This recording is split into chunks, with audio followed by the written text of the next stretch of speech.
হযরত ঈসা নবী মস্ত বড় বিরাট বড় একটা পাথরের পাহাড়ের পাশ দিয়ে তিনি হেঁটে হেঁটে যান। যাওয়ার সময় লক্ষ্য করলেন পাহাড়ের পাশে মস্ত বড় একটা পাথর পড়ে আছে, একেবারে সাদা মার্বেল পাথর, চকচকে সাদা, ঝকঝকে সাদা পাথর।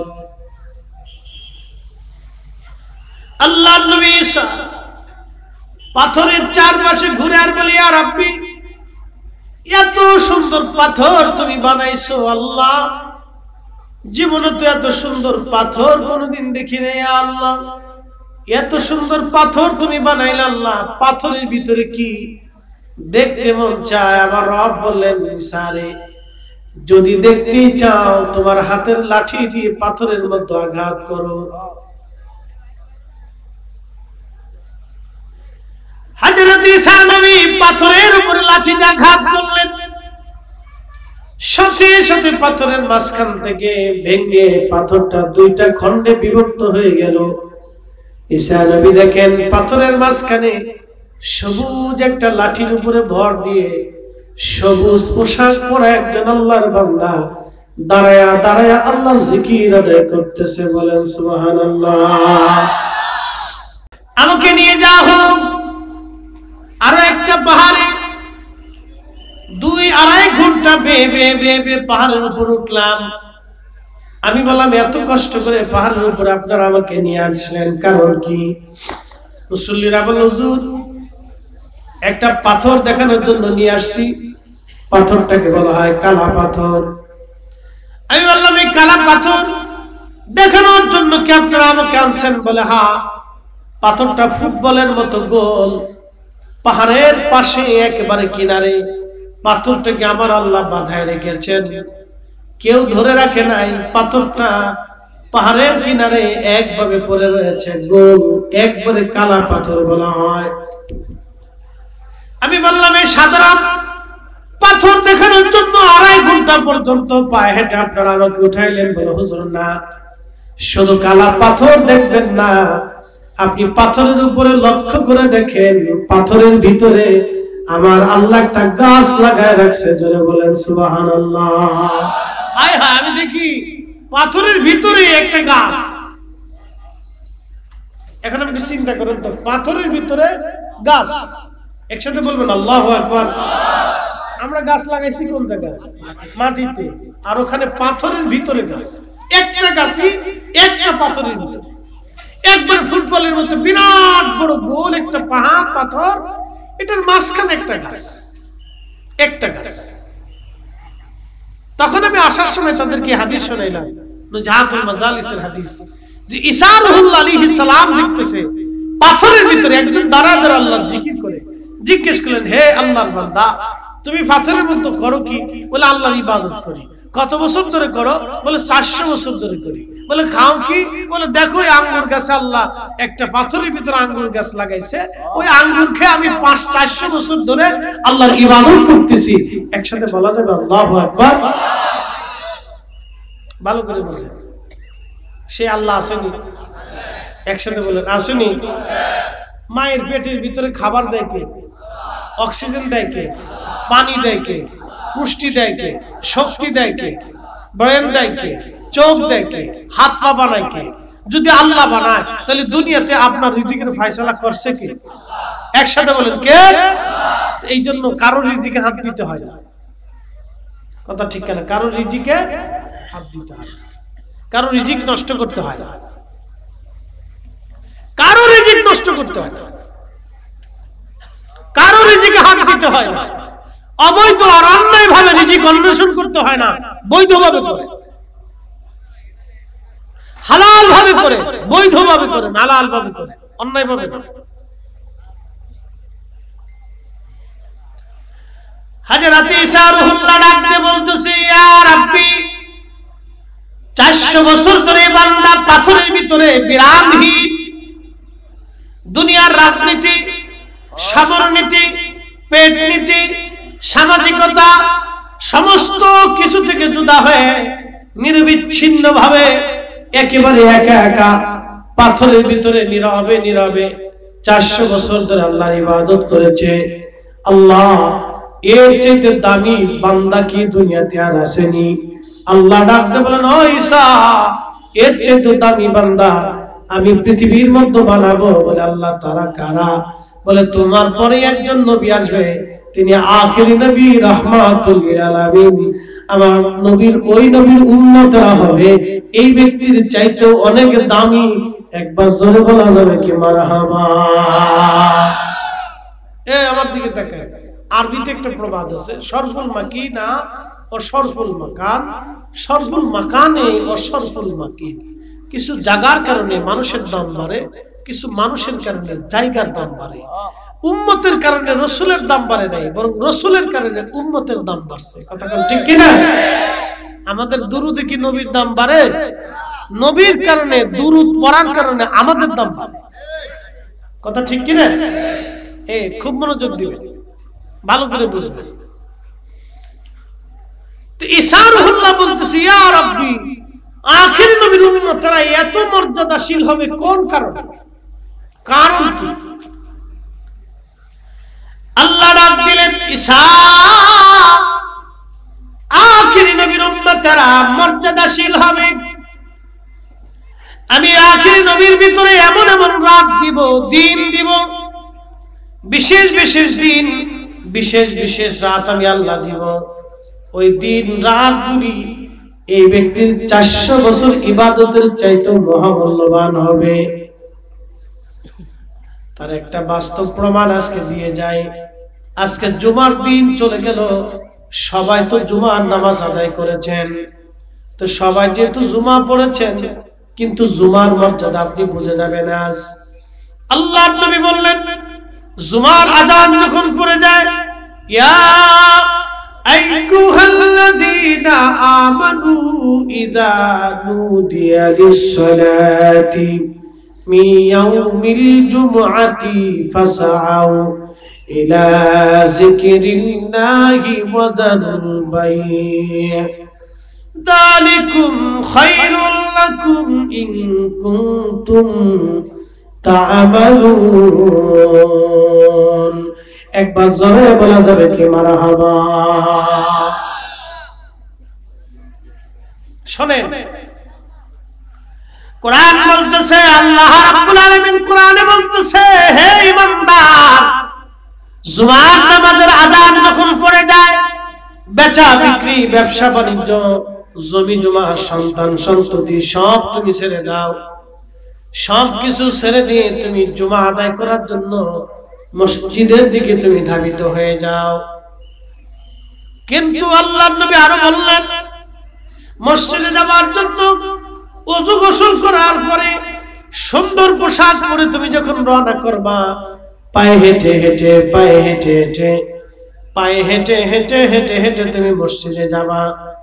মসজিদে যখন গেলা, মসজিদে যাওয়ার পরে ইমাম সাহেবের কাছাকাছি বসলা, খুব আদব এবং ইখলাসের সাথে বসে খুতবা শুনলা এবং জুমার নামাজ আদায় করলা। আল্লাহর হাবিব বলতেছেন, আমার উম্মতরা তোমরা শুনে নাও, ওই জুমা আদায় করে আদব ইখলাসের সাথে মসজিদ থেকে বের হয়ে পায়ে হেঁটে হেঁটে হেঁটে হেঁটে তুমি বাড়ি চলে আসলা।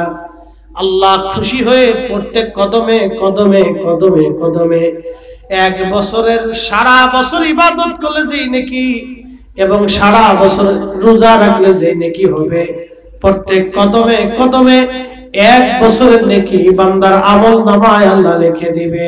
একবার জোরে বলা যাবে কি আল্লাহু আকবার? আমার দিকে তাকান, খুব মনোযোগ দিয়ে। ওই ব্যক্তি পাথরে ইবাদত করছে কত বছর? একসাথে বলেন, কত বছর? আর আপনি এখানে প্রত্যেক কদমে নেকি পাবেন কত বছরে? 1 বছর। প্রত্যেক কদমে নেকি হবে কয় বছর? তাহলে আপনার বাড়ি থেকে মসজিদ যদি 400 কদম হয়, তাহলে কত বছরের নেকি হলো? না, একসাথে বলেন। আর আসতে যদি আরো 400 হয়, তাহলে কত হলো? তাহলে আপনি এক জুমাতে 800 বছরের নেকি, আর সে 700 বছর ধরে ইবাদত করে যা পাইছে, আপনি এক জুমাতে তার সাথে ডাবল হয়ে গেছে। একসাথে বলা যাবে আল্লাহু আকবার। ঈসা আলাইহিস সালামকে আল্লাহ আমার ওই নবীর উম্মত বানাইলো, আমার ওই নবীর উম্মত বানাই। ঈসা রুহুল্লাহ বলতেছে, আল্লাহ আমাকে ওই নবীর উম্মত বানাই দাও। আমাদের দাম কত, কত মর্যাদা আল্লাহ আমাদেরকে দিয়েছে, কিন্তু নিজেরটা নিজে বুঝি না। আমাদের দেশের মেয়েরা নিজের সম্মান নিজে বুঝে না। যে মেয়ে তার নিজের সম্মান না বুঝে, ওই মেয়ে অর্ধলুঙ্গ হয়ে রাস্তা দিয়ে ঘুরে আর পোলাপানের পিছন দিয়ে শীষ বাজায়। বিয়ে করার সময় ঠিকই পোলাপান খুঁজে কোন মেয়েটা ভদ্র, কোনটা সভ্য, কোনটা এই বুরকা সুরকা পুইয়া এই পর্দা ভূষিতের সাথে চলছে। বিয়ে করার সময় এইটা তালাশ করে, কিন্তু সুলা কলা তালাশ করে। এই কথা বল না কেন? বিয়ে করার সময় কোন ছেলে সুলা কলা তালাশ করে না, ওটা একবারে ঢাকনাওয়ালাটা তালাশ করে। কিন্তু ওই মেয়ে বুঝে না যে আমার এই সুলা কলা কেউ পছন্দ করে না। ও মেয়ে বুঝে না, ও তার নিজের ইজ্জত নিজে বুঝে না। তা আমরা মুসলমান, আমরা আমাদের কত দাম, আমরা আমাদের সম্মান নিজেই বুঝি না।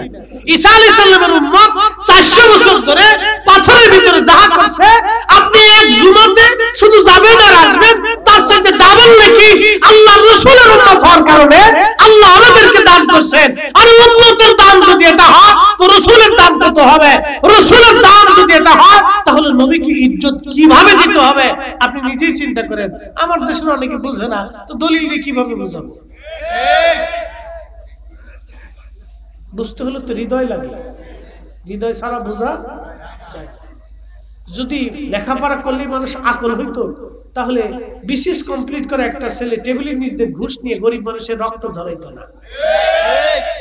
যদি লেখাপড়া করলেই মানুষের আকল তৈরি হতো, সে বিবেকবান হইতো, তাহলে আমার দেশের এসপি, ডিসি, ওসি, এই বড় বড় অফিসাররা ঘুষ খাইতো না। কথা ঠিক কিনা? আমার দেশের বিচারক, জজ, ব্যারিস্টার, বিচারকরা টেবিলের নিচ দিয়ে টাকা নিয়ে উল্টাপাল্টা বিচার করে দিয়ে, আহা মায়ের কোল খালি হয়ে গেছে, বাবার কোল খালি হয়ে গেছে, কত মার চোখের পানি ধরে জীবনেও বিচার হলো, কিন্তু টেবিলের নিচ দিয়ে মেরে দিচ্ছে। এই যে বর্তমান বাংলাদেশের যে সিচুয়েশন আপনি জানেন, যা বাংলাদেশের জেলখানাতে যত বড় বড় ডাকাত, সন্ত্রাস, চোর, বাটপার ছিল সব সারা পেয়ে গেছে। আচ্ছা বলেন তো, এতদিন পাইল না, এখন পেয়ে গেল, কারণটা কি? এটা কি অর্থ হতে পারে? হ্যাঁ, বিচার বিভাগ কি স্বাধীন হয়ে গেল? তাহলে বিরাট স্বাধীনতা পেয়ে গেছে, যে রিক্সাও বিমানবন্দরে ঢুকে গেছে। কয়দিন পরে না হয় যে বিমানের ওই বন্দরের ভিতরে রিক্সা ঢুকে না যায়, যে তোরা বিমান চালাস, আমরা রিক্সা চালাবো। কি কথা কর না? চট্টগ্রাম কুমিল্লা হাই রোডে রিক্সা চলে, ট্রাকের সাথে ফাল্লা দেয়। হ্যাঁ, কি স্বাধীনতা পাইছে চিন্তা করেন। এত স্বাধীনতা পাইছে, চোরে এখন মুরগি চুরি করে, গরু চুরি করে, ছাগল চুরি করে, ডাকাতি করে দিন দুপুরে। কি স্বাধীনতা? আপনি প্রশাসনকে যত দুর্বল করবেন, চোর ডাকাতের সুযোগ তত বাড়বে। প্রশাসনকে দুর্বল করবেন, ডাকাতের খপ্পরে পড়তে হবে। কত মারকল খালি হবে জানেন না, কত বাসওয়ালা ড্রাইভার তার জীবন চলে যাবে, একটা অটো চুরি হয়ে যাবে, ড্রাইভার মেলে ফেলে দিলে, কত মারকল। আচ্ছা বলেন তো, 100 কোটি, 5000 কোটি, 10,000 কোটি টাকা দিয়ে কি একটা মার কোলে একটা সন্তান মরে গেলে ফেরত দিতে পারবেন? আপনাকে বুঝতে হবে। প্রিয় উপস্থিতি, আমরা আখেরি নবীর উম্মত। আল্লাহ আমাদেরকে সম্মানিত করেছেন, মর্যাদাবান করেছেন, ইজ্জত আল্লাহ দিয়েছেন। প্রিয় জানিসারবাসী, হযরত ঈসা রুহুল্লাহ বলেন, ইয়া রাব্বি, আমাকে ওই নবীর উম্মত বানায় দেন। ঈসা নবী দোয়া করা শুরু করলেন, আল্লাহ কবুল করে নিলেন। এই জন্য ওনাকে জিন্দা হালতে ওনাকে নিয়ে চলে যাওয়া হয়েছে 33 বছর বয়সে। উনি শাদী করেন নাই, বিয়ে করেন নাই। 33 বছর বয়সে আসমানে উঠিয়ে নিয়ে যাওয়া হলো। উনি এখন 4র্থ আসমানে ওই অবস্থায় আছেন, 6ষ্ঠ আসমানে ওই অবস্থা, 4র্থ আসমানে ওইভাবে আছেন। হযরত ঈসা রুহুল্লাহ 4র্থ আসমান থেকে তিনি কিয়ামতের আগে নেমে আসবেন।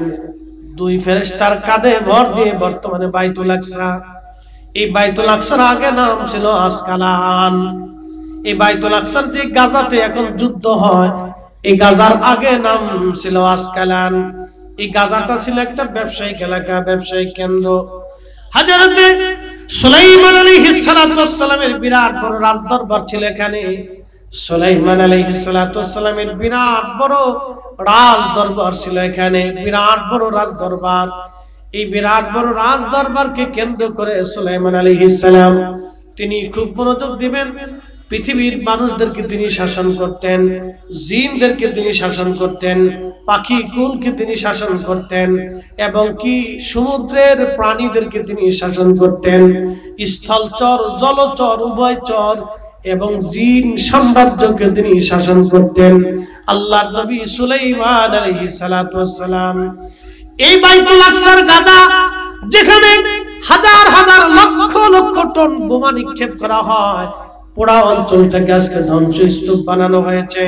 হাজার হাজার মা, হাজার হাজার বোনেরা তাদের বাচ্চাকে শহীদ হয়েছে। কত মায়ের কোল তারা খালি করে দিয়েছে, কত মুসলমানের জীবন তারা কেড়ে নিয়েছে। কিন্তু এখনো পর্যন্ত গাজার মুসলমান এখনো পর্যন্ত তারা কাফেরের কাছে মাথা নত করে নাই। একবার জোরে বলা যাবে আল্লাহু আকবার। নারী সমাজ, আমার দেশের বেরিটা বুরকা পরে না। আর গাজার নারীদের দিকে তাকাবেন, স্বামী শহীদ হয়েছে, সন্তান শহীদ হয়েছে, নারী বুরকা ছাড়ে না, হেজাব ছাড়ে না। কি কথা বল না কেন? হেজাব ছাড়ে না। আর আমাদের দেশে হেজাব হয়েছে সিস্টেম উল্টিয়ে, সেরি প্যান্ট পরে শার্ট গায়ে দেয় আর মাথায় হেজাব পরছে। ঢাকা গুলশান বনানী ধানমন্ডিতে গেলেই পাগল পাবে। আমি পাগল প্রথম দেখছিলাম ইন্ডিয়াতে, কলকাতায় মাহফিল করে, তো চিন্তা করলাম শাহ সুফি ফতেহ আলী রসুলের আমার রহমতুল্লাহ মাজার জিয়ারত করেছে। ফুরফুরার হুজুরের মাজার জিয়ারত করার আগে ফতেহ আলী রহমতুল্লাহ মাজার শরীফ জিয়ারত করার জন্য আমি রওনা দিছি। তো বাসের মধ্যে উঠছি, উঠার পরে দেখি এক ভদ্র মহিলা উঠছে, মুসলমান, জিন্সের প্যান্ট পরা, শার্ট পরার, মাথায় হেজাব বাঁধা। আমি পিছে বসে বসে হাসি আর ওরে পাগল, এটা কোন সিস্টেম হলো? বেডি হেজাব বাঁধছে, প্যান্টও পরছে জিন্সের, গায়ে দিছে শার্ট, আবার মাথায় বাঁধছে হেজাব। সিস্টেম হলো একজনের লুঙ্গি খুলে মাথায় পাগড়ি বেঁধে ফেলেছে। লুঙ্গি খুলে মাথায় পাগড়ি বাঁধলে যা হয়, জিন্সের প্যান্ট পরে শার্ট গায়ে দিয়ে মাথায় হেজাব বাঁধলে তাই হয়। কি কথা বল না কেন? একই রকম, কোন সিস্টেম উল্টে নেই। অথচ ফিলিস্তিনের নারীরা মা শহীদ হচ্ছে, বাবা শহীদ হচ্ছে, বাচ্চা শহীদ হয়েছে, ভাই শহীদ হয়ে গেছে, নিজে শহীদ হয়েছে, হেজাব ছাড়ে। একসাথে বলবেন আল্লাহু আকবার। ওরাও নারী, আমাদের দেশেও নারী। ওদের নারী এক জায়গায় দাঁড়া করাবেন, আর আমাদের বাংলাদেশের 1000 নারী এক পাশে দাঁড়া করাবেন। কি কথা খারাপ করছি ভাই? আমি ওই না দেখে তো কথা বলি নেই, আমি পৃথিবী ঘোরা মানুষ, খুব মনোযোগ দিবেন। আমাদের বাংলাদেশের 1000 বেডি এক জায়গায় করবেন, 1000 সেরি এক জায়গায় করবেন, আর ফিলিস্তিনের একজন নারী একটা মেয়েকে আরেক জায়গায় দাঁড়া করাবেন। 1000 মেয়ের সৌন্দর্য থেকে ফিলিস্তিনের একটা মেয়ের সৌন্দর্য আরো বহু গুণে বেশি হবে। ওরা এত সুন্দরী, ওরা হযরতে সাইয়্যিদুল ইব্রাহিম আলাইহিস সালামের বংশধর। ওখানে 70,000 নবী ওখানে বসবাস করেছে, 70,000 নবী ওই বাইতুল আকসাতে নামাজ পড়েছে। ওরা সেই রক্তের, সেই বংশের সন্তান। ওরা দেখতেও সুন্দর, ঈমানেও সুন্দর, ইয়াকিনে সুন্দর, আমলে সুন্দর, তেলাওয়াতে সুন্দর, ওরা ঈমানেও সুন্দর। একসাথে বলা যাবে না আল্লাহু আকবার। আর আমরা দেশে বিড়া খালি ছাগল চড়ায়, খালি ছাগল চড়ায়। কি কইতাম, কইলাম না। আল্লাহ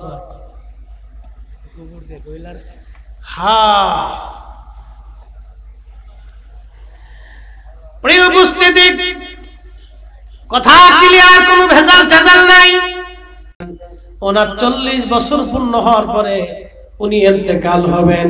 কোন কোন বর্ণনা এসেছে ওনার মাজার হবে আল্লাহর হাবিবের রওজা মুবারকের পাশে, ওনাকে দাফন করা হবে। হযরত ঈসা রূহুল্লাহ ঠিক ওইখান থেকে মাস করবেন মুসলমানদেরকে নিয়ে, মুসলিম সেনাবাহিনী নিয়ে মাস করবেন। ওখান থেকে রওনা দিয়ে বর্তমানে বাইতুল্লাহ, এই বাইতুল আকসাতে তিনি আসবেন।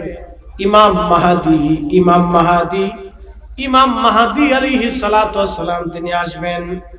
ইমাম মাহদী 40 বছর ধরে তিনি আরবের উট, দুম্বা, ভেড়া, বকরি চড়িয়ে বেড়াবেন। 40 বছরে কোনো মাদ্রাসায় পড়বেন না, 40 বছরে কোনো স্কুল কলেজেও তিনি যাবেন না, 40 বছরে কারো কাছ থেকে একটা অক্ষরও তিনি শিখবেন না। 40 বছর ধরে উট, দুম্বা, ভেড়া বকরিগুলি ঈসা হযরত ইমাম মাহদী চড়াবেন। আল্লাহর নবী বললেন, আমার নসলে, আমি নবীর নসলে, আমি নবীর রক্তে আমার হাসান হুসাইনি দুই ধারা অনুযায়ী ইমাম মাহদী পৃথিবীতে আসবে। আমার নসলে সরাসরি আমার রক্তে ইমাম মাহদী দুনিয়াতে আসবে। একবার জোরে বলা যাবে আল্লাহু আকবার। এখন বলি, বুঝেন, ইমাম মাহদী যে রাসূলের নসলে আসবে, এই জন্য কি নবীর দাম বাড়ছে? বুঝে বলতেছেন? ইমাম মাহদী আমার রাসূলের নসলে আসবে, রক্তে আসবে, সেজন্য কি নবীর দাম বাড়ছে না মাহদীর দাম বাড়ছে? এই বুঝে গেছে? রাসূলের রক্তে আসার কারণে মাহদীর দাম বাড়ছে, মাহদীর কারণে নবীর দাম বাড়ে না। কথা কন না কেন? ঠিক কি না? আপনাকে এখান থেকে বোঝার অনেক কিছু আছে। অ্যাটেনশন। তো মাহদী হাসানি হুসাইনি হয়ে আসবে। আমাদের দেশে অনেকে সাইয়েদ দাবি করে, নবীর বংশধর দাবি করে। আমি জানি না হাসান আর মিছা কইতে পারি না, আমি বলতে পারি না সত্য না মিথ্যা, আমি তা জানি না। খুব মনোযোগ দিন। ইমাম মাহদী আল্লাহর রাসূলের সরাসরি নসলে হাসানি হুসাইনি হবে। একসাথে বলা যাবে আল্লাহু আকবার। হাসানি হুসাইনি হবে। তা মাহদী আলাইহিস সালাম পৃথিবীতে আসবেন। মাহদী আলাইহিস সালাম পৃথিবীতে আসার পরে ইমাম মাহদী আলাইহিস সালাতু ওয়াস সালাম 40 বছরে ভেড়া বকরি উট দুম্বা চড়াইতে থাকবে, মরুভূমির পর মরুভূমি, মরুভূমিতে ঘুরে বেড়াবে, কেউ তাকে চিনবে না। ঠিক 40 বছর শেষ রাত্রে, দিনে না, 40 বছরের দিন সূর্য ডুবে গেল। রাত্রিবেলা ইমাম মাহদীর কালবে, এক রাতে আল্লাহ মাহদীর কালবে সমস্ত ইলম আল্লাহ ঢুকিয়ে দেবে। সমর বিদ্যা, উলুমুল হাদিস, উলুমুল ফিক, উলুমুত তাফাসির, বালাগাত, মানতিক, ফাসাহাত, ইলমুল লুগাত, এরকম করে যত বিদ্যা, ইলমের বিদ্যা এবং দুনিয়াবি বিদ্যা এবং চিকিৎসা বিদ্যা, পৃথিবীতে যত প্রকার ইলম আছে, দর্শন, দার্শনিক, সমরনীতি, রাষ্ট্রনীতি, সমস্ত ইলম আল্লাহ হযরত ইমাম মাহদীর কালবের ভিতরে ঢুকিয়ে দিবেন। একসাথে বলা যাবে আল্লাহু আকবার। না না হয় না, আরো জোরে, আরো জোরে। আরে এক রাতে যদি মাহদীর কালবে আল্লাহ ইলম এইভাবে ঢুকিয়ে দিতে পারে, তো যেই নসলে আসার কারণে মাহদী হয়েছে, যেই নসলে আসার কারণে মাহদী হয়েছে, সেই নবীর নসলে আসার কারণে মাহদী হয়েছে, তাহলে আমার রাসূলের ইলম কত? একসাথে বলেন আল্লাহু আকবার। ওই রাসূলের ইলম নিয়ে যারা প্রশ্ন তুলে, তাদের মতো বোকা, তাদের মতো বলদ এবং তাদের মতো আখিরাতে পদগ্রস্ত মানুষ পৃথিবীতে আর কেউ হতে পারে? একটা নিজেও বুঝে না, সে তার ঈমানকে ধ্বংস করে দিচ্ছে। সে নিজেও বুঝে না, তার আখিরাতকে নষ্ট করে দিচ্ছে। সে নিজেও জানে না, তার শায়েখের কথা শুনে তার ঈমান, ইয়াকিনকে, বিশ্বাসকে ধ্বংস করে দিয়ে সে নাফরমান হয়ে কবরে চলে যাচ্ছে। সে নিজেও বুঝে না। বলে, হুজুর এত শক্ত বলছেন কেন? বুঝার জন্য বলতেছি। একটা কথা সারা জীবন মনে রাখবেন, হাসরের মাঠে আল্লাহ রাব্বুল আলামিনের দরজা থেকে কেউ যদি বিতাড়িত হয়, রাসূলের দরজা তার জন্য খোলা থাকবে। কথা ঠিক কিনা? আর যদি রাসূলের দরজা থেকে কেউ বিতাড়িত হয়ে যায়, হাসরের দরজা কি হবে? বন্ধ হয়ে যাবে, বন্ধ হয়ে যাবে, বন্ধ হয়ে যাবে। হযরত ইমাম মাহদী মক্কাতুল মুকাররমাতে হেরেমে দাঁড়িয়ে থাকবেন, আযান পড়ে যাবে, নামাজ জামাতের অপেক্ষার জন্য ইমাম মাহদী দাঁড়ানো। ঈসা রূহুল্লাহ আলাইহিস সালাতু ওয়াস সালাম আসবেন। ইমাম মাহদী বলবেন, হে ঈসা রূহুল্লাহ, আজকে আপনি হেরেমে নামাজ পড়াবেন, আমরা আপনার পিছনে নামাজ পড়ব। ইমাম মাহদী ডাকতে বলবে, ঈসা, আমি হযরত ইমাম মাহদী বলবে, ঈসা আপনি নামাজ পড়ান। ঈসা রূহুল্লাহ ডাকতে বলবে, মাহদী, আমি এই উম্মতের নামাজ পড়ানোর জন্য আসি নাই, আমি ঈসা রূহুল্লাহ এই উম্মতের পিছনে নামাজ পড়ার জন্য এসেছি। একবার জোরে বলা যাবে আল্লাহু আকবার। আমি যদি আরব হতাম, মদিনারি পথ, সেই পথ দিয়ে হেঁটে যাইতেন নূর নবী হযরত, নূর নবী হযরত। ঠিক কি না? উজাড় শহরবাসী মনোযোগ দিবেন। হযরত ইমাম মেহদী ডাকতে বলবে, ঈসা আপনি নামাজ পড়ান। হযরত ঈসা বলবে, মেহদী আপনি নামাজ পড়ান। এই উম্মতের পিছনে নামাজ পড়ার জন্য আমি আসছি, এই উম্মতকে নামাজ পড়ানোর জন্য আমি আসি নাই, ইমাম হওয়ার জন্য আসি নাই। আজকে আপনি নিজে ইমাম, আমি আপনার মুসল্লি। কি বুঝলেন? উম্মতের দাম কত? একসাথে বলবেন আল্লাহু আকবার। আমার দিকে তাকান, আমার দিকে তাকান। উম্মতের দাম কত? কত অনেক। আপনি জানেন এই উম্মত হওয়ার জন্য নবীরা বাসনা করছিল। নবুয়তের দাম কত? সারা পৃথিবী বিক্রি করলেও একটা নবুয়ত পাবেন। তো সেই নবুয়ত পাওয়ার পরেও নবীরা আকাঙ্ক্ষা করছিল, আল্লাহ আমাদেরকে আখিরি নবীর উম্মত বানিয়ে দেন। আমরা আমাদের নিজেদের ইজ্জত নিজেরা বুঝি নেই। আল্লাহ আমাদেরকে সম্মানিত করেছেন, মর্যাদাওয়ালা করেছেন, মর্যাদাবান করেছেন। বলেন দিন শেষে আমাদের মৃত্যু হবে না? কবরে যাওয়া লাগবে না? এখানে 100 বছরের বয়সী কেউ আছে? 100 বছরের কেউ আছে? তার অর্থ কি বলেন তো? 100 বছরের আগে যারা ছিল আজকে কেউ এখানে নেই। কিন্তু 100 বছর আগে জমিন ছিল। 100 বছর আগে যারা ছিল আজকে এখন এখানে কেউ। আবার 100 বছর পরে এখানে আমরা যারা আছি আমরা কেউ। বুঝে নেন, এই 100 বছর পরে আমরা এখানে আজকে যারা বসে আছি, এই 100 বছর পরে আমরা মাটির সাথে মিশে যাব, এটা বুঝে যাবেন এখান থেকে। 100 বছর আগে যারা ছিল সবাই এই মাটির সাথে মিশে গেছে। 100 বছর পরে ঠিক আমরা এরকম মাটির সাথে মিশে যাব। আমাদের কোনো অস্তিত্ব থাকবে না, আমার জাহিলিন থাকবে না, আমার বাড়িতে প্রদীপ জ্বালানোর কেউ থাকবে না, যে ঘরটা আপনি নির্মাণ করেছিলেন এটাও থাকবে না, আপনি যে বাগান বাড়ি করেছিলেন এটাও হবে না, আপনার ভিটাও নিশ্চিহ্ন হয়ে যাবে, আপনার সেই খাট পালঙ্ক আসবাবপত্র এগুলো হারিয়ে যাবে। ছেলে নাতি পুত্রে বিক্রি করে দিবে, বলে এগুলো পুরানো হয়ে গেছে, এগুলো আর চলে না। ওটা বিক্রি করে দিবে, নাহলে ভেঙে ফেলে দিবে, না কাঠ মানে পুড়িয়ে ফেলবে, এটা আর চলে না। এটা দাদাও বুড়া হয়ে গেছে, দাদার মালু বুড়া হয়ে গেছে।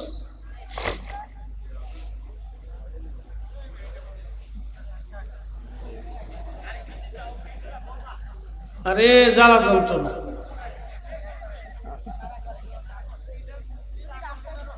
হ্যাঁ, এগুলো ডিস্টার্ব হবে, দরকার নেই, বাদ দেন। যত আধুনিকতা তত অসুবিধা।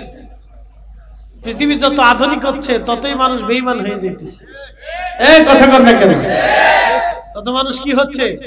বেঈমান হয়ে যাচ্ছে, নাফরমান হচ্ছে, চোর হচ্ছে, বাটপার হচ্ছে, সিটারি বাড়তেছে। পুরো সিটার কারিকা, কত কোয়ালিটির সিটার যে আছে, সিটারই কোনো শেষ নেই। টুপি মাথায় দিয়ে বাইতুল মোকাররমে ব্যবসা করে, আল্লাহর কসম মাল ভালো, নিয়ে আসার পরে ধুয়ে ধুয়ে একবারে কাপড়ের রং উঠে শেষ হয়ে গেছে। চিন্তা করলাম যে বাইতুল মোকাররমে এরকম সিটার, তো সিটারই সব জায়গায় আছে। যত আধুনিক হচ্ছে সিটারি বাটপারি তত আধুনিক হচ্ছে। একসাথে সবাই জোরে বলেন তো আল্লাহু আকবার। হয় না? আরো জোরে, আরো জোরে, জোরে জোরে জোরে জোরে। নারে তাকবীর, নারে রিসালাত। এই উম্মতের দাম কত? এই উম্মতের দাম যদি হয় তো রাসূলের দাম কত? তাহলে আল্লাহর পরে রাসূলের স্লোগান দরকার আছে কিনা? নাই? কথা বলেন আছে? এখন এই স্লোগানকে কেউ যদি বাদ দিতে চায়, সবাই বাদ দিল, আমরা দিতে পারবো? স্লোগান নবীরটাও চলবে, আল্লাহরটাও চলবে। কথা ঠিক কিনা? আল্লাহর স্লোগানের পরে আল্লাহ রাসূলের স্লোগান চলবে। জমিন কা, আসমান কা। এই জমিন আসমান আল্লাহ বানাইছে কার জন্য? রাসূলের জন্য, তাহলে আল্লাহর স্লোগানের পরেই আমার রাসূলের স্লোগান চলবে, ঠিক কি না? আল্লাহ বলেন ইয়া আইয়ুহাল্লাযিনা আমানু, হে ঈমানদার ঈমান আনো, হে ঈমানদার আমিনু ঈমান আনো, আমানু আমিনু বিল্লাহি বিল্লাহি ওয়া রাসূলিহি, বিল্লাহির পরে আল্লাহর সাথে সাথে আল্লাহর পরেই তার রাসূলকে বসিয়ে দিয়েছে। আল্লাহর পরেই সাথে সাথে আল্লাহ তার রাসূলকে বসিয়ে দিয়েছেন। বিল্লাহি ওয়া রাসূলি, আল্লাহর উপরে মানার সাথেই রাসূল মেনে নাও। এজন্য আল্লাহ কোরআন বলেছে ইয়া আইয়ুহাল্লাযিনা আমানু, হে ঈমানদার আতিউল্লাহ, আল্লাহর ইত্তেবা করো। সাথে সাথে আল্লাহ আবার বলে দিয়েছেন ওয়া আতিউর রাসূল, আল্লাহটা যেমনে করবা রাসূলেরটা অমনে করবা। আল্লাহকে যেমনে ঈমান আনবা রাসূলের উপর অমনে ঈমান আনবা। আল্লাহ যেমনে মানবা রাসূলকে অমনেই মানবা। একসাথে বলা যাবে মারহাবা। কারি কোরআন তেলাওয়াতের পরে দুইটা শব্দ উচ্চারণ করে সাদাকাল্লাহুল মাওলানাল আযীম ওয়া সাদাকা রাসূলুহুন নাবিয়্যুল হাবিবুল কারীম। আল্লাহ নিজে সত্য বলেছেন, আল্লাহ মিথ্যা বলেন নাই। ওয়া সাদাকা রাসূলুহুন নাবিয়্যুল হাবিবুল কারীম, আমার রাসূল সত্য বলেছেন। আল্লাহ সত্যবাদী, আমার রাসূল সত্যবাদী। আচ্ছা বলেন, জীবনে 63 বছরের জীবনে ভুলেও আল্লাহর নবী কোনদিন কি একটা মিথ্যা শব্দ উচ্চারণ করেছেন? বলেও কি কোনদিন আল্লাহর নবী কাউকে একটা বকাঝকা দিয়েছেন? বলেও কি ঠাট্টার ছলে রাসূল কারীমের জবান থেকে কখনো কি ফাহিশা কথা বের হয়ে গেছে? আল্লাহর নবী কখনো ভুল করেন নাই, ভুলে যান নাই। আল্লাহ কিছু কিছু সময় তাকে ভুলিয়ে দিতেন, বলে যেমন নামাজের সময় ভুলিয়ে দিলেন। ভুলিয়ে দেওয়ার কারণে আমাদের জন্য একটা বিধান আসলো, এই বিধানের নাম হলো সহু সেজদা। যদি আল্লাহ তার রাসূলকে ভুলিয়ে না দিতেন তাহলে সহু সেজদা হতো না। নবীজিকে আল্লাহ ভুলিয়ে দিলেন, ভুলিয়ে দিয়ে আল্লাহ সহু সেজদার বিধান নিয়ে আসলেন। উজানি সারাবাসী, এই জন্য কথা মনে রাখবেন, আল্লাহ মানলে নবী মানা হয়ে যায়, আর নবী মানলে আল্লাহ মানা হয়ে যায়। কেউ যদি বলে আমি আল্লাহ মানি, তাহলে অবশ্যই আগে নবী মানা লাগবে। কেউ যদি বলে আমি নবী মানি, তাহলে অবশ্যই তাকে আগে নবী মানতে হবে। রাসূল মানলে আল্লাহ মানা হয়ে যায়, নবী মানলে আল্লাহ মানা হয়ে যায়। এই জন্য আমরা রাসূল রাসূল বলি, নবী নবী বলি, নবীর শান বর্ণনা করি। ঈদে মিলাদুন নবীর মাহফিল আমরা করি। বাংলাদেশে হাজার হাজার তাফসীরুল কোরআন মাহফিল হয়, বাংলাদেশে হাজার হাজার ওয়াজ মাহফিল হয়। আচ্ছা বলেন তো, কয়টা মাহফিলে আমার রাসূলের শান মানের আলোচনা হয়? বলেন। ঝগড়ার দরকার নেই, আমি পরিসংখ্যান দিয়েছি। বাংলাদেশে হাজার হাজার তাফসীরুল কোরআন মাহফিল, কয়টা তাফসীরুল কোরআন মাহফিলে আমার রাসূলের শানের আলোচনা হয়? বলেন তো। অথচ বিশ্ববিখ্যাত ইমামরা রাসূলের শানে লিখতে লিখতে লিখতে লিখতে কলমের কালি শেষ করে দিয়েছে।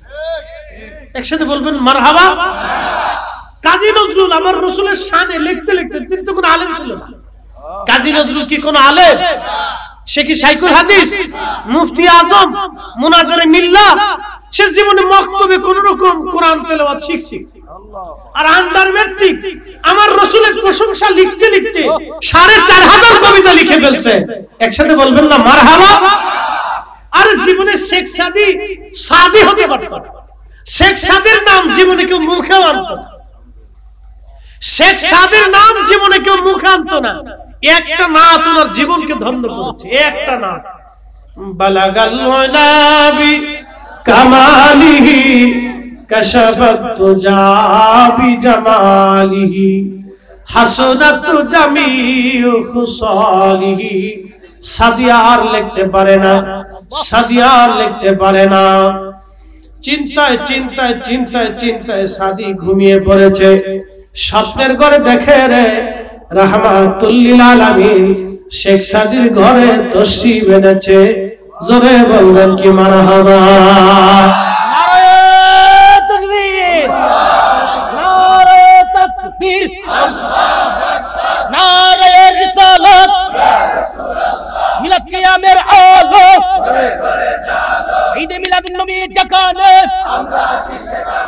ঈদ মিলাদুন নবী যেখানে, উজানিসার গাউসিয়া দরবার শরীফ, মুফতি জহিরুল ইসলাম ফরিদী সাহেব। একটা কবিতা তার জীবনকে ধন্য করেছে। সাদির নাম কেউ মুখে নিত না। সাদিকে যিনি কবুল করেছেন তিনি আরশের মুআল্লার অধিপতি রব্বে করিমের হাবিব। আল্লাহ নবী তাশরীফ আনছেন, মান রাআনি ফিল মানাম, সহিহ বুখারী হাদিস, মান রাআনি ফিল মানামি ফাকাদ রাআল হক। উম্মত রে, স্বপ্নে যদি দেখো তো বাস্তবে আমি নবী দেখছি। একসাথে বলবেন আল্লাহু আকবার। আমাদের দেশের একজন মুহাদ্দিস কয়েকদিন আগে বললেন যে রাসূল দেখলে জান্নাতে যাওয়া যাবে এমন কোন হাদিস ওনাদের কাছে নাই। আপনারা তো নাউজুবিল্লাহ কইছেন, কিন্তু ওনাদের অনুসারীরা সুবহানাল্লাহ কইছেন। তাহলে বুঝলেন ঈমানের ভিতরে ফারাক আছে না নাই? কথা কথা কেন? মুসল্লিদের ভিতরে ঈমানের ফারাক। আপনি নাউজুবিল্লাহ বলছেন, ওনাদের মুসল্লি সুবহানাল্লাহ কইছেন। হ্যাঁ, হুজুর ঠিক কইছে। হুজুর কি কইছে? ঠিক বলছে। হুজুর কি বলছে? ঠিক বলছে। মানে হুজুর যদি রাসূলের বিরুদ্ধে বলে তাও ঠিক, নবীর সাথে বেয়াদবি করে এটাও ঠিক, হুজুরই ঠিক বলছে। তার মানে রাসূলের চাইতে হুজুরকে প্রাধান্য, নবীর চাইতে হুজুরই ঠিক। এটা ওনাদের দৃষ্টিকোণ থেকে। আল্লাহ তাদেরকে হেদায়েত করুক। বলেন আমিন। যত সে বলেন আল্লাহুম্মা সাল্লি আলা মাওলানা মুহাম্মদ ওয়া আলা। আরে তোর মাইকে দূরের থেকে টানে না, আমার অনেক কষ্ট করতে হইতেছে ভাই। তোমার বললাম একটু টোন কমে সাউন্ডটা বাড়াই দাও, বক্সটা একটু বাড়াই, মনোযোগ দিয়ে। তাদের দৃষ্টিতে হুজুরই ঠিক, আল্লাহর নবী ঠিক ঠিক। আচ্ছা, এখন আপনাদের কি বুঝাই? আমার দলিল লাগবে না, আমি পরিসংখ্যান থেকে বুঝাই দিচ্ছি। আবু বকর রাদিয়াল্লাহু আনহুর দাম কি? আবু বকর নিজের দিয়ে না নবী দিয়ে? উসমানের দাম, ওমরের দাম, আলীর দাম, ফাতেমার দাম, হাসান হুসাইনের দাম, সব সাহাবীদের দাম। সাহাবীরা কেন সাহাবী হইল? রাসূল করিমের সোহবতে বসে ঈমানের সাথে নবীকে দেখার জন্য সাহাবীরা জান্নাতি। কথা বল না কেন? এজন্য বলেন নবী দেখে ঈমানের সাথে রাসূল দেখার কারণে সাহাবীরা কি জান্নাতি। এমনও সাহাবীর জীবনে গেছে যে নামাজ পড়তেও পারে না, এক ওয়াক্ত নামাজও পায় না। বলে কেমন? তার একজন দুইজন সাহাবীর নাম বলে দিয়েছে। একজন সাহাবীর নাম হযরতে ইয়াসার রাদিয়াল্লাহু আনহু, নামাজ আসার আগে উনি শহীদ হয়ে গেছে। আরেকজন সাহাবীর নাম সুমাইয়া রাদিয়াল্লাহু আনহা, সালাত আসার আগে ওনাদেরকে শহীদ করে দেওয়া হয়েছে। জীবনে নামাজ পড়লেন, রোজা পড়লেন, হজ পড়লেন, যাকাত পড়লেন, ইসলামের চারটি বেনা হযরত ইয়াসারের জীবনে হয় নাই, হযরত সুমাইয়া রাদিয়াল্লাহু আনহার জীবনে হয় নাই। শুধু নবী দেখে ঈমান আনার কারণে হ্যাঁ জান্নাতি জান্নাতি। একসাথে বলা যাবে না আল্লাহু আকবার। আপনি রাসূল দেখা এত সহজ করেন কেমন? দলিলে নাই, উনি খালি দলিল তালাশ করেন। মানে আহলের ভিতরে কি কুত্তায় পেশাব করে দিচ্ছে? আকলে কুকুরে পেশাব না করলে কথা কি বলে? কোরআন কি বলতেছে? কি পোশাক? এ শোনেন, জান্নাতের কি পোশাক? জোরে বলেন। আমরা সবুজ পোশাক বললে অনেকে বেদাতি। তা তুই জান্নাতীদেরকে বেদাতি কর? ছাগল কোথাকার। কি কথা কর না? এগুলো হলো অসুস্থতা। এগুলো কি অসুস্থতা? তার অন্তরে বেমার ঢুকছে, বেমার বেমার। এগুলো অসুস্থতা। এই বেহেশতীদের পোশাক হচ্ছে সবুজ, জান্নাতি পোশাক হবে সবুজ। খুবই চমৎকার পোশাক। তিন লোকটা পাথরের ভিতরে সবুজ পোশাক, সবুজ লাঠির উপরে ভর দিয়ে দাঁড়িয়ে দাঁড়িয়ে আল্লাহর জিকির করতেছে। একসাথে বলেন আল্লাহু আকবার।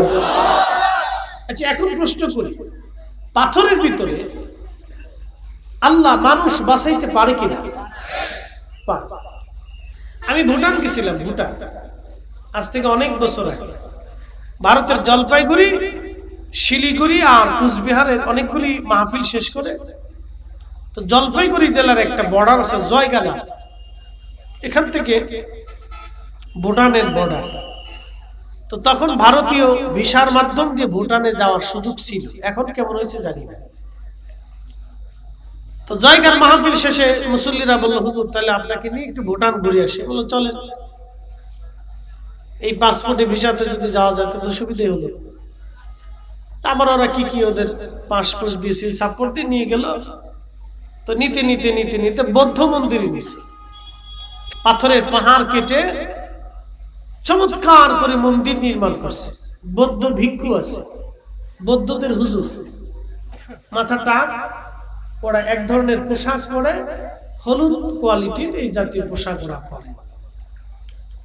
তো আমি মন্দিরের ভিতরে ঢুকলাম, তো আমি জুব্বা জাব্বি গায়ে দেওয়া এরকম পোশাক পরা, আমি তখন থেকে পাগড়ি পরি, তা আমার এই রুমালের পাগড়ি ছিল।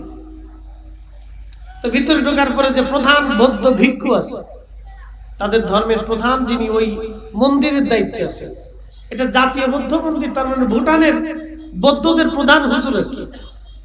তো তিনি আমাকে দেখে মুস্কি মুস্কি হাসতেছেন, বুড়া আঙ্গুল দিয়ে বলতেছে, ঠিক আছে তুমি আইছো, তোমাকে সম্ভাষণ। আমি চিন্তা করলাম, তো যেহেতু বুড়াটা উঠাইছে, তার আমার জোয়ানটা উঠাইলাম কি, আমার বুড়াটা দেখলো, ঠিক আছে। তা আমি দেখলাম ওরা সিরিয়াল করে বসছে।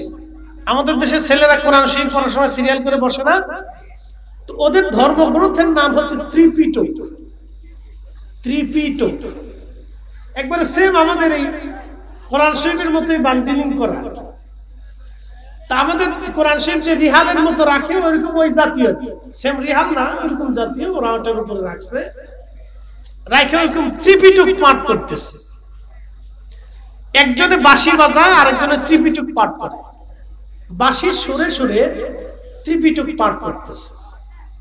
তা আমি দাঁড়িয়ে দাঁড়িয়ে অনেক সময় তাদের ত্রিপিটক পাঠ শুনলাম। ভিক্ষুরা ত্রিপিটক পাঠ করতেছে আর একজন বাঁশি বাজাচ্ছে। বলার উদ্দেশ্য হচ্ছে, তারা তাদের মন্দিরটাকে স্বর্ণ দিয়ে এত চমৎকার করে, কারুকার্য দিয়ে সুন্দর করে বানিয়ে নির্মাণ করে রেখেছে। অথচ আমাদের দেশে মসজিদের টাকা চাইলে অনেকে সিরা টাকা দেয়। কি কথা কর না কেন? সেও মুসলমান, সেও কি মুসলমান। আহা, বড় আফসোস তার জন্য। আল্লাহর ঘরের জন্য 10টা টাকা চাবেন, তাও সিরা টাকা অসল যেটা চলে না সেটা ঢুকাই দিয়ে গেছে বাক্সের ভিতরে। তার মানে সে বুঝাইতে চায় আমি আল্লাহ, সেটি বিরাট চালাক। আরে পাগল।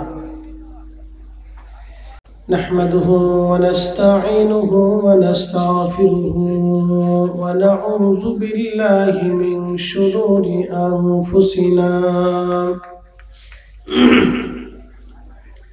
ومن سيئات أعمالنا من يهده الله فلا مضل له ومن يضلله فلا هادي له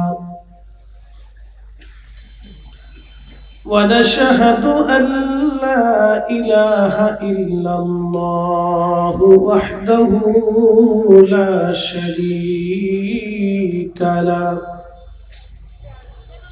ونشهد أن محمدا عبده ورسوله صلى الله عليه وعلى آله وسلم أرسله بالحق بشيرا ونذيرا وداعيا إلى الله بإذنه وسراجا منيرا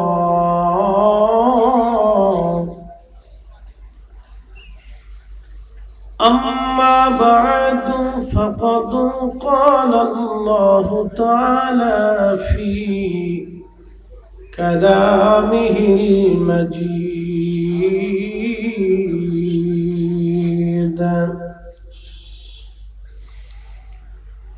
يا أيها أيها الإنسان ما غرك بربك الكريم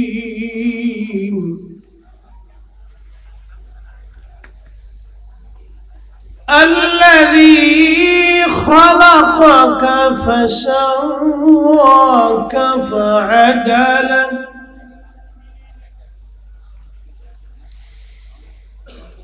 في أي سورة ما شاء ركبك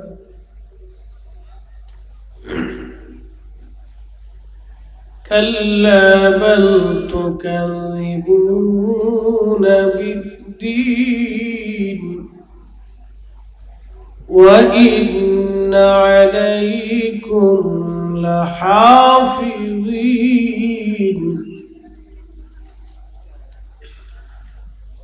وإن عليكم لحافظين كراما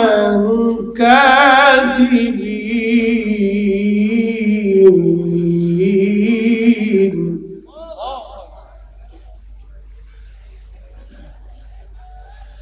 كراما كاتبين يعلمون ما تفعلون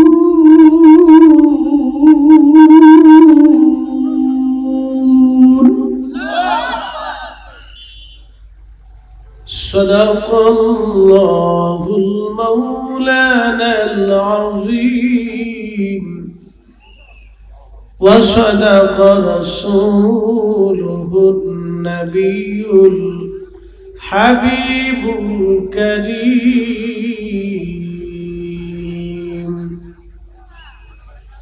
في شان حبيبه ومحبوبه إن الله وملائكته يصلون على النبي يا أيها الذين آمنوا صلوا عليه وسلموا تسليما اللهم سيدنا مولانا محمد علي سيدنا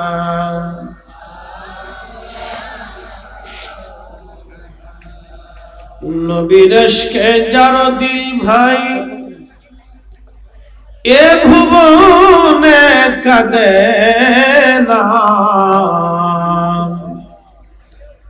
নবীর ইশকে যার দিল ভাই এ ভুবনে কাঁদে না রোজ হাসরে ভাই জান তারা নবীজির দেখা পাবে না আল্লাহুম্মা সাল্লি আলা মাওলানা মুহাম্মদ ওয়া আলা আলি সাইয়্যিদিনা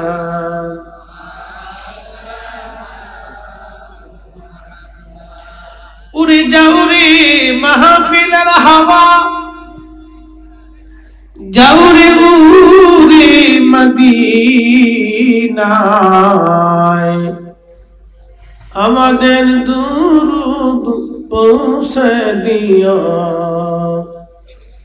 আমাদের সালাম পৌঁছে দিও নূর নবীজির পাক রওজায় আল্লাহুম্মা সাল্লি আলা মাশাআল্লাহ দূরে যারা আছি সবাই ভিতরে এসে ভাই কেউ বাহিরে না বসে, সকলে ভিতরে বসে। ওয়ালা আলি সাইয়্যিদিনা,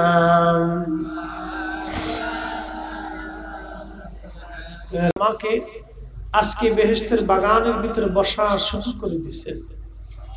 সবাই কিন্তু এই বাগানে বসতে পারবে না, এই সুযোগ সবার নসিব হবে না। আল্লাহ যাকে পছন্দ করেন, যাকে জান্নাতি বানান, তাকে দিয়ে দুনিয়াতে জান্নাতের কাজ করান। সুবহানাল্লাহ বলা যাবে না? আল্লাহ যাকে জান্নাতি বানান, কবুল করেন, তাকে কি করেন? দুনিয়াতে জান্নাতের কাজ তাকে দিয়ে করানো হয়।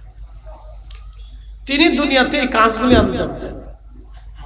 শোনেন, একটা কথা মনে রাখবেন, আপনি যে আমাকে খাবার খাওয়াইছেন, এটা কি আপনারটা খাওয়াইছেন না আমারটা খাওয়াইছেন? আমারটা খাওয়াইছেন। মানে আমার রিজিকে আল্লাহ এটা রাখছিল, এটা আপনার মাধ্যম দিয়ে আল্লাহ আমাকে খাওয়াইছে। সুবহানাল্লাহ বলা যাবে না? এই যে মাদ্রাসার ছেলেরা মাদ্রাসায় খায়, অনেকে চাল দেয়, ডাল দেয়, তেল দেয়, লবণ দেয়, টাকা দেয়, অর্থ দেয়, বাচ্চাদের জন্য খাবার পাঠায়। আসলে এই বাচ্চারা কিন্তু ওর রিজিক যেটা আল্লাহর পক্ষ থেকে বরাদ্দ, সেটা কিন্তু নিয়ে আসছে। বিনিময় আপনার মাধ্যম দিয়ে আল্লাহ ওদেরকে খাওয়ায়। আল্লাহ আপনার মাধ্যম দিয়ে, 10 জনের মাধ্যম দিয়ে বাচ্চাদেরকে খাওয়ায়, কিন্তু ওর রিজিক ও পৃথিবীতে নিয়ে আসছে। ও যেখানে ওর রিজিক আছে, সে ওখানে যেয়ে খাবে। আপনার মৃত্যু যেখানে আছে, আপনি সেখানেই মারা যাবেন। যে কোনো পদ্ধতিতে, যে কোনো মাধ্যম দিয়ে আপনি সেখানে যাবেনই, পৌঁছাবেনই। সেই স্থানেই মৃত্যু হবে যেখানে আল্লাহ আপনার জন্য বাধ্যতামূলক করে রেখেছেন, এবং সেইভাবেই মারা যাবেন যেইভাবে আল্লাহ আপনার জন্য ওটাকে নিয়োজিত করছেন। আপনি একটা ভাতের দানা অতিরিক্ত খেতে পারবেন না আল্লাহর ইচ্ছা অনুসারে। আবার বলি, একটা ভাতের দানাও আপনি অতিরিক্ত খেতে পারবেন না আল্লাহর সিদ্ধান্ত ছাড়া। পৃথিবীতে যারা হাজার হাজার কোটি টাকার মালিক আছে, একটা দুইটা কোটি না, হাজার হাজার বিলিয়ন ট্রিলিয়ন কোটি টাকা, যেই টাকা যদি 1000 টাকার বান্ডিল করে আপনাদের মাথায় দেওয়া হয়, বস্তা ভরে আপনারা নিয়ে সারতে পারবেন না। এরকম এক একজন টাকার মালিক, সে ইচ্ছা করলে প্রত্যেক দিন একটা করে হরিণ দিয়ে খাবার খেতে পারে, কিন্তু আল্লাহর ইচ্ছার বাহিরে সে একটা ভাতের দানাও বেশি খেতে পারবে। টাকা থাকতে পারে কিন্তু খেতে পারবে না। টাকা হতে পারে কিন্তু সুস্থ হতে পারবে না। এগুলি সব আল্লাহর ইচ্ছার উপরে। এই জন্য আল্লাহর ইচ্ছাটাকে আপনাকে প্রাধান্য দিতে হবে, বিশ্বাস করতে হবে। তাহলে এই মাদ্রাসার ছেলেরা যেটা খায়, এটা আপনারটা খায় না, ওর নিজের রিজিকটাও খায়। আপনার মাধ্যম দিয়ে আল্লাহ পাঠায় দেয়, আর আল্লাহ আপনাকে দিয়ে ওকে খেদমত করানোর বিনিময়ে আল্লাহ আপনার জন্য জান্নাতে খাবার বরাদ্দ করে দেয়। এনা আসতে হয়ে গেছে, জোরে বলেন সুবহানাল্লাহ। এই মাদ্রাসার যদি আপনি খাবার দেন ছেলেদেরকে, তলবে আলেমদেরকে যদি খাবার দেন, তাহলে আল্লাহ আপনার জন্য জান্নাতে খাবার নিযুক্ত করে রাখছে। এখন বলেন আমার দিকে তাকান, যার জন্য আল্লাহ জান্নাতে খাবার নিযুক্ত করে রাখলো, তাকে কোনো না কোনো উপায়ে আল্লাহ জান্নাতে নিবে। সুবহানাল্লাহ বলবেন না? আল্লাহ মসজিদে 1 টাকা দিলে আল্লাহ জান্নাতে একটা কি বানায়? ঘর বানায়। জোরে বলেন, কি বানায়? আবার বলি, মসজিদে কেউ যদি হালাল 1 টাকা ইখলাসের সাথে দেয়, তাহলে আল্লাহ রাব্বুল আলামিন তার জন্য জান্নাতে একটা ঘর নির্মাণ করে। একসাথে বলে, তো যে রব আপনার জন্য জান্নাতে ঘর নির্বাচন করেছেন, সেই আল্লাহ কোন না কোন মাধ্যম দিয়ে আপনাকে জান্নাতে নিবে। কি কথা ঠিক কিনা? কোন না কোন মাধ্যম দিয়ে আল্লাহ আপনাকে কি করবে। এই জন্য দুনিয়াতে যারা জান্নাতি, আল্লাহ যাকে পছন্দ করে তাকে এরকম জান্নাতের কাজ করায়। এই জন্য সবাই এই কাজ করতে পারে না, দেখবেন সবাই কাজ করতে পারে না, সবাইকে আল্লাহ করে না। যাকে আল্লাহ পছন্দ করেন তাকে দিয়ে করানো হয়। আল্লাহ রাব্বুল আলামিন আপনাকে এবং আমাকে সর্বশ্রেষ্ঠ রাসূলের উম্মত বানিয়েছেন, যিনি সর্বকালের সর্বশ্রেষ্ঠ মহামানব। সেই জন্য আল্লাহর দরবারে একসাথে শুকরিয়া আদায় করে বলেন আলহামদুলিল্লাহ। কুনতুম খায়রা উম্মাতিন উখরিজাত লিন-নাস।